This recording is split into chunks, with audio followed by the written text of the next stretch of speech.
5:15 de la tarde. Bueno, estuvimos desde el arranque charlando un poco sobre el impacto del caos global generado por el arancelamiento masivo del gobierno de Estados Unidos y el vínculo, por supuesto, con la Argentina, con el gobierno de Javier Milei, con, por lo menos por ahora, el silencio respecto a qué medidas va a tomar el gobierno para tratar de fortalecer las reservas, para tratar de traer cierta calma o algún tipo de protección respecto de la Argentina, su empleo, su devenir económico frente a esta situación, ¿no? Todos los gobiernos están anunciando distintos tipos de acciones y queríamos tratar de charlar con algún especialista o alguien que estuviera siguiendo de cerca qué es lo que está ocurriendo en Europa, porque hemos visto en las últimas horas algunos referentes políticos en Europa, algunos presidentes, primeros ministros, hacer como una suerte de convocatoria para una acción colectiva de la Unión Europea para defenderse, pero hay que tratar de dar con alguien que pueda leer un poco entre líneas lo que está ocurriendo. Emilio Tadei, hemos conversado con él varias veces, doctor en Ciencias Políticas por el Instituto de Estudios Políticos de París, investigador del CONICET, profesor de Ciencia Política y Gobierno en la Universidad Nacional de Lanús, está en línea. Emilio, ¿cómo estás? Pablo Caruso, Gaby Radiche y Luis Paginiger, en Que Vuelvan las Ideas, saludamos. ¿Cómo va? Buenas tardes, Pablo. Buenas tardes, compañeras y compañeros. Un gusto. Gracias, Emilio, por atendernos. A ver, entiendo que hasta hace poquito estuviste en Europa, que venís siguiendo de cerca todo el tema. ¿Cuál es la respuesta por estas horas? Quizás son respuestas heterogéneas, quizás no, de los gobiernos europeos frente al arancelamiento de Trump. Bueno, efectivamente, como vos bien decís, estuve estos últimos 2 meses trabajando en universidades francesas. Acabo de llegar de allí y, bueno, tuve la posibilidad de presenciar 2 momentos importantes. El primero, que fue la iniciativa esta lanzada por la Comisión Europea de la política de rearme de Europa, y ahora, digamos, el inicio de la guerra comercial o la continuación de la guerra comercial de Trump, que había iniciado en su primer mandato, y sus efectos sobre Europa. Y sobre ambas cuestiones, creo que ambas cuestiones aparecen vinculadas en su generalidad, ponen de manifiesto, y sobre todo, la incertidumbre y la dificultad para coordinar una respuesta por parte de los líderes y las lideresas europeos y europeas en este momento, pone de manifiesto la creciente deriva de la política comercial y diplomática de Europa, frente a medidas que van a afectar fuertemente, bueno, en todo el mundo, pero particularmente en Europa. En Francia hay un desconcierto enorme. El jueves pasado, el viernes, el presidente Macron convocó a los principales empresarios, a las principales empresas que comercian con Estados Unidos, y había un desconcierto muy grande. Uno de los efectos probables, esto es una dinámica de dominó. Uno de los efectos probables es que la medida en que hoy inclusive Trump acaba de amenazar a China, que si China se mantiene en su posición de aumentar los aranceles a Estados Unidos, va a llevar a los aranceles de las importaciones chinas al 104%, es muy probable que lo que haya sea una tentativa de China de colocar el excedente que antes se colocaba en Estados Unidos en otros países del mundo, y Europa es uno de los mercados sobre los cuales se va a sentir la presión de los productos chinos. Uh-huh. Así que, bueno, creo que estamos en el inicio, pero en todo caso, vuelvo a repetir, me parece interesante subrayar esto, porque estaba escuchando el programa y hace un rato estaban hablando de los ciclos largos a los que hace referencia Hobsbawm. Me parece que tanto la tentativa desesperada de generar una política de seguridad europea como la debilidad de la respuesta frente a las medidas de Trump, lo que están poniendo de manifiesto es el cierre de un ciclo histórico en Europa, y lo que aparece es la debilidad europea, producto de seguidismo, sobre todo que en los últimos 30 años hubo a las políticas neoliberales y en particular, digamos, a los intereses de Estados Unidos. Uh-huh.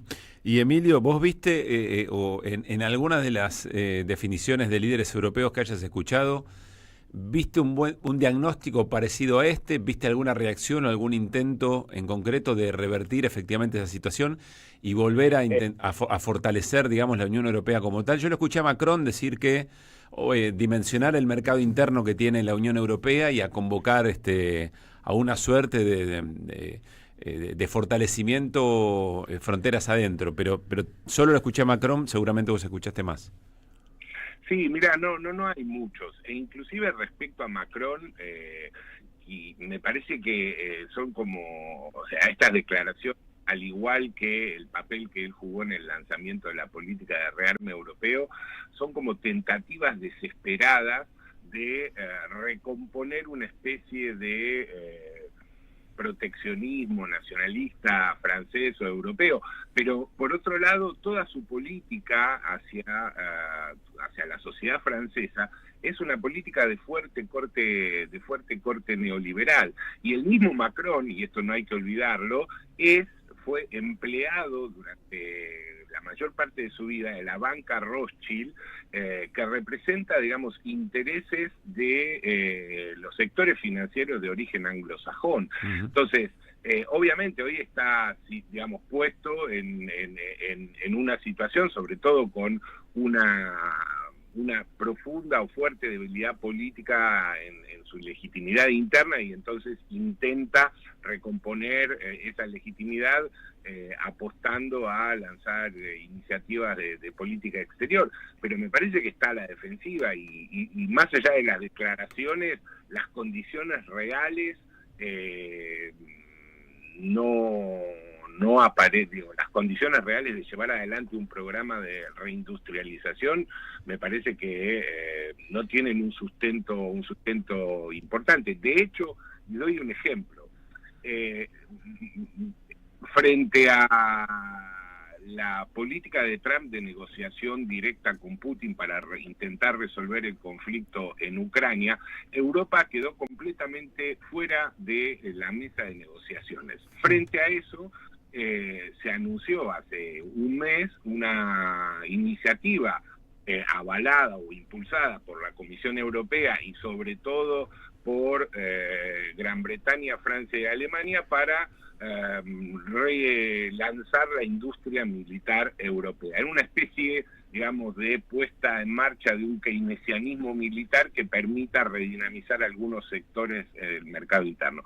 Pero, digo, hay un elemento que no aparece en el discurso de los líderes europeos, y es que hoy por hoy Europa compra todos los países integrantes de la Unión Europea compran el 55% de su armamento a Estados Unidos.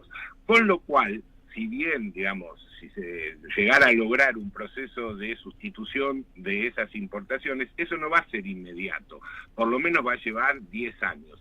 Mientras tanto, Europa va a tener que seguir comprando el armamento a Estados Unidos hasta que logre reemplazar. Claro. Entonces, ese plan de rearme europeo, que es presentado como una especie de medida keynesianista, en realidad es una medida que va a permitir seguir transfiriendo recursos públicos de los estados de la Unión Europea a las empresas armamentistas estadounidenses.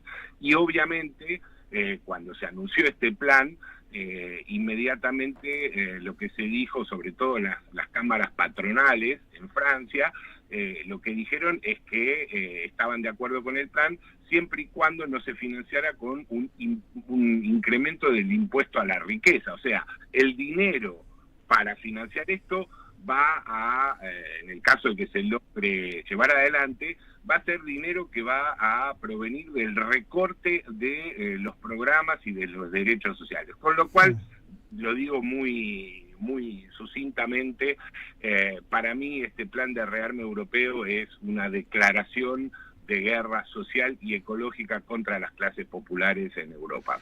Ahora, Emilio, ¿qué tal? Emilio, Luis Pablo Giniger te saluda.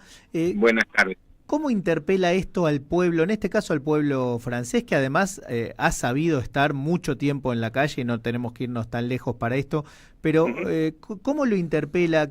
¿Cómo se manifiesta? Si es que está en la calle o manifiesta sus preocupaciones, ¿de qué manera? ¿Cómo lo viste? Mira, es una buena pregunta, siempre compleja de responder. A ver, hay un elemento que me parece que es importante a valorar en el pasado reciente, y es que los movimientos sociales franceses sufrieron una derrota importante en 2023 cuando Macron logró, a pesar de masivas manifestaciones, que fueron las manifestaciones más importantes, inclusive más importantes en volumen que las del mayo del 68, aún a pesar de esa potencia, Macron logró derrotar esa protesta y modificar el sistema de jubilación, con lo cual ese profundo golpe todavía persiste. Esto no significa que no haya conflictos, que no haya resistencia, pero todavía no tienen un volumen capaz de frenar el avance de una política neoliberal que sigue avanzando. Les doy un ejemplo. Yo estuve trabajando en la Universidad de París 3 y en el mes pasado, en el mes de febrero, las diferentes representaciones de la derecha francesa, tanto de la ultraderecha del Agrupamiento Nacional como de la derecha llamada centrista o republicana, votaron una nueva ley de presupuesto que supone un recorte brutal del presupuesto de las universidades públicas.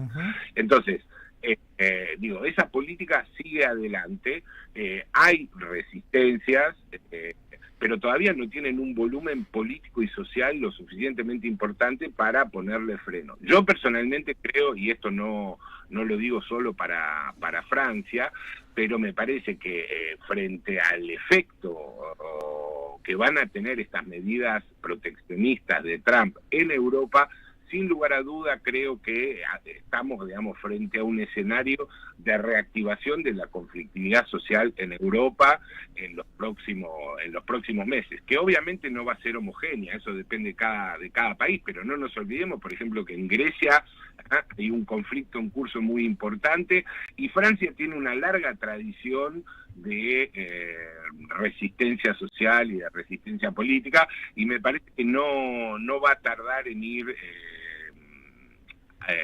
aglutinándose esos conflictos, y probablemente asistamos a movimientos sociales de envergadura. Pero bueno, yo no tengo la bola de cristal, pero lo que pude observar es un deterioro rapidísimo de las condiciones sociales. Obviamente el punto de partida es mucho más alto que en sociedades del sur global como la nuestra, claro, pero se siente, se siente. En París hay barrios como el Distrito 18, donde uno camina a la noche y ve carpas de gente que está durmiendo en la calle. A mí me tocó, transitar 2 cuadras donde había una carpa al lado de la otra con gente durmiendo en la calle. Estamos charlando con Emilio Tadei, doctor en Ciencias Políticas, profesor por el Instituto de Estudios Políticos de París, investigador del CONICET, entre otras cosas, y hace muy poquito vino de Europa, vino de Francia, y por eso le estamos preguntando a ver qué repercusiones vio respecto de todo este tema. La última, Emilio, a ver, uno sabe que Estados Unidos tiene capacidad de veto en el Fondo Monetario Internacional, pero no tiene capacidad de tomar una decisión y que lo sigan a pie juntillas, es decir, puede vetar, pero no puede aplicar una política por su propia voluntad. Está en este contexto, Estados Unidos, ¿lo ves en condiciones de tratar de tender puentes con países europeos como para forzar un acuerdo extraordinario para la Argentina? ¿O estamos hablando ya de eso queda en tercer o cuarto plano? ¿O puede ser prenda de negociación? ¿Qué ves ahí? Yo creo que no es una prioridad para Estados Unidos, o sea, en este contexto de aumento creciente de las tensiones comerciales con China, con Europa y con otros países, el supuesto acuerdo del board del Fondo Monetario Internacional con Argentina pasa a una prioridad o pasa a tener baja prioridad. Es más, diría una cosa, yo creo que si todavía Europa tiene un cierto grado de autonomía relativa para negociar con Trump, y estas son las noticias que me están llegando desde Europa, desde Francia y desde España, esta tensión se va a trasladar al directorio del Fondo Monetario, y probablemente algunos países europeos y China también van a negarse a votar el acuerdo. Entonces, lo cual demuestra, y aquí digamos aterrizo en el terreno doméstico, lo cual demuestra la total improvisación, la total falta de conocimiento que tiene el gobierno sobre el manejo de una situación como esta, o en el contexto de la situación internacional. O sea, pensar que porque Milei viaja a Mar-a-Lago a sacarse una foto que Trump no se la dio, el directorio del Fondo Monetario iba a aprobar el acuerdo, me parece que es una ingenuidad total. Ahora el gobierno, a todos los problemas que venía arrastrando, debe sumar esta nueva realidad que seguramente va a dificultar. Con esto no quiero decir que no va a salir, pero en todo caso va a prolongar, o sea, es un elemento que suma incertidumbre a la pretensión del gobierno de sacar rápidamente el acuerdo en el directorio del Fondo Monetario. Emilio, muchísimas gracias. La verdad es que nos das una mirada un poco más acertada respecto de cómo se está viviendo todo esto en Europa. Las reacciones son muy interesantes pensando en un reordenamiento global, ¿no? Y sobre todo pensando también, lo charlamos en el comienzo, qué distinto sería si aquí en la Argentina hubiera un gobierno que tendiera lazos con países hermanos aquí en la propia región para dar una respuesta un poco más contundente frente a una situación que complica a todos. Un abrazo muy grande. Sí. No, totalmente de acuerdo, y creo que si hay algo que pone de manifiesto este nuevo escenario es la estupidez de haber excluido a Argentina del BRICS. Pero nada más.